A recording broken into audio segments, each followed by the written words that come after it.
Hi అండి. ఇంట్లోనే ఈజీగా స్పాంజ్ కేక్ ఎలా తయారు చేసుకోవాలో చూద్దాము. స్పాంజ్ కేక్ తయారు చేసుకోవటానికి ఒక మిక్సీ జార్ తీసుకొని అందులో 3 ఎగ్స్‌ని వేసుకోండి. ఎగ్స్ అనేవి మనకి రూమ్ టెంపరేచర్‌లోనే ఉండాలి. అంతే 3/4 కప్పు షుగర్ వేసుకొని ఒకసారి గ్రైండ్ చేసుకోండి. ఇలా గ్రైండ్ చేసుకున్న తర్వాత ఇందులో 1/2 cup oil, 1 teaspoon baking పౌడర్‌ని కూడా వేసుకొని మళ్ళీ గ్రైండ్ చేసుకోవాలి. ఇప్పుడు ఇందులో మీకు నచ్చిన any flavour of essence pineapple కానీ, స్ట్రాబెర్రీ కానీ ఏ ఫ్లేవర్ అయినా ఎసెన్స్‌ని వేసుకొని ఒక కప్పు మైదాని వేసుకొని మళ్ళీ గ్రైండ్ చేసుకోండి. గ్రైండ్ చేసుకున్న తర్వాత మీకు బ్యాటర్ కన్సిస్టెన్సీ చూడండి, ఇలా రిబ్బన్ కన్సిస్టెన్సీలో ఉండాలి.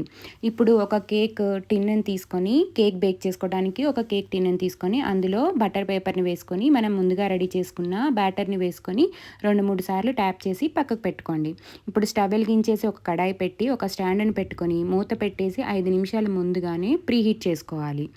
ఇలా ప్రీహీట్ చేసుకున్న ఈ కడాయిలో ముందుగా రెడీ చేసుకున్న కేక్ టిన్నుని పెట్టుకొని మూత పెట్టేసి గ్యాస్‌ని మీడియం ఫ్లేమ్‌లో పెట్టి 25-30 నిమిషాల వరకు బేక్ చేసుకోండి. లేదంటే టూత్ పిక్ క్లియర్‌గా వచ్చేంత వరకు బేక్ చేసుకోండి.